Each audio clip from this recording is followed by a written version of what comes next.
So unfortunately, I have to be the bearer of bad news, but yes, it's confirmed. Tom Stoppard has died at 88.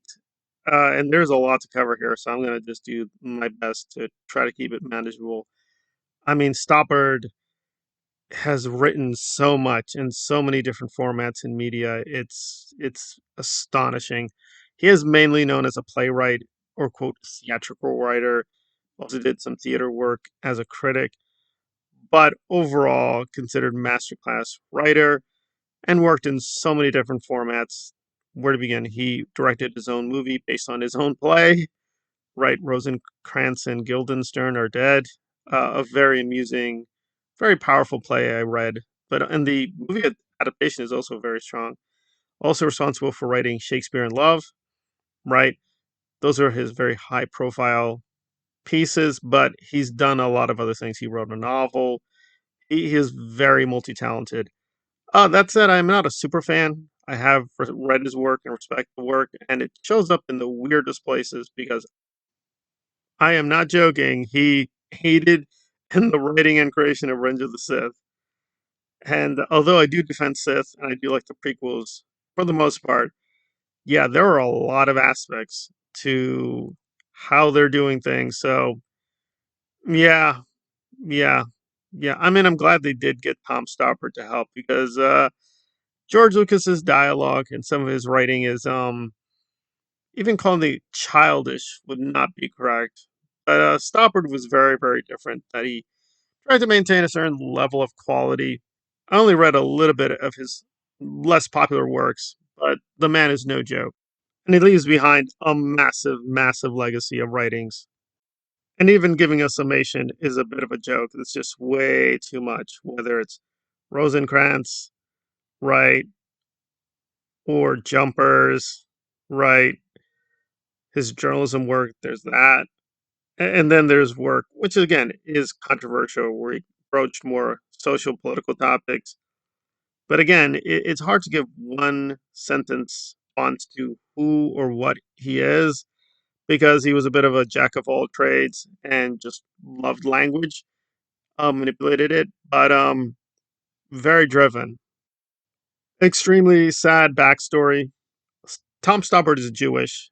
His family is Jewish, and he knew something weird had happened because they basically fled their country when the Nazis came in. Literally, the Nazis came in and they're like, okay, we gotta go. Initially, he lived in Southeast Asia, right? Started technically his English studies there, and then moved to England proper. And it's very sad and confusing because he's lost quite a few relatives. And there you go. But he didn't know the exact nature of their fleeing. But decades later, with the discovery of some archives, he was able to piece together more carefully what happened to him. So it's a very strange case, right? He did have one blood relative. So he is technically, always has been, I guess, half British, but he does admit he is a bit of an immigrant. And he does feel sometimes when he flubs an English word or his accent is too thick, people will know it's not really an American they're dealing with. So he's an interesting mix on many, many levels. Again, I'm concentrating on his artistic work, but he did a lot of political work, a lot of work for charities. But primarily, we will probably remember him as a wordsmith, someone able to pen, write, direct, massage, correct, intervene on the scenes. And again, remember he's a novelist, so he's quite literally done almost everything: screenplay writing, theater writing, writing for charity. Again, it's a lot. It's a lot of material. And he was married multiple times. He has quite a few children.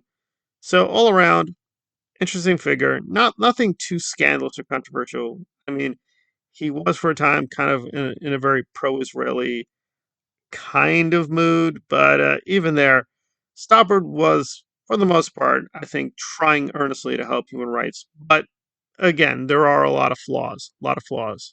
And ironically, before he died, he was being attacked by the Zionists for not being pro-Israeli enough, and he was voicing a lot of concerns with the occupation. So yeah, he's a hard guy to figure out or exactly label. Sort of a little bit everywhere with liberal conservative positions, and linguistically as well as culturally and stylistically. Yes, there are some commonalities. He liked joking, a lot of irony, worked from established stories, so on and so forth. But really, it's hard to really fit him into any pattern. He's just extremely talented. Clearly, one of, or was, Britain's best writers, right? Arguably its best writer, but I think there are some stronger writers than him. However, he is literally going to be in top 20, top 10 for a very, very long time. Again, it's just very hard to compete with him because he's done so many things in so many different fields, from plays to screenwriting. Yeah, just about everywhere, right? Worked on Star Wars. How many people can claim that? That's insane. And now, sadly, his chapter is closing, but he does leave behind, I think, fairly modest fortune. So his small children should be fine. Don't worry too much for them. But yeah, just a titan. Again, it's hard to give any words because whatever way we try to describe him, he will always be sort of diminished, right? You can't really know for sure how to address such a person. So rest in peace, Tom. Quite an insane legacy. So we should all feel gratitude he still existed for a time period, right, and graced us with his work. And again, very hard to pigeonhole. It's not right to say he was in it for the money, but also correct to say that he was not against making money, and he just went about it in some pretty strange directions. And he does blatantly admit because he skipped university, he had to make money real quick. So he went from drama critic to making drama, making actual plays. Again, is that strictly speaking what journalists should do? Like participate to that degree? Probably not. But he's Tom Stoppard. So, you know, exceptions to the rule. So I think he's a very good writer. I only know his work intensely in a few places. I would recommend Rosencrantz, both the play as well as the movie. I don't want to say anything more about the movie version that he directed. There are just so many interesting surprises and shocker moments. You're like, huh, what is this? And again, that just shows you how famous he is. He's not famous to normal people, but people in the industry respect him to such a degree. They're like, oh, yeah, I'll do something free for you. Yeah, that's fine. I mean, he just had it like that. Again, a flawed figure. I don't want to make him seem into a saint or an angel.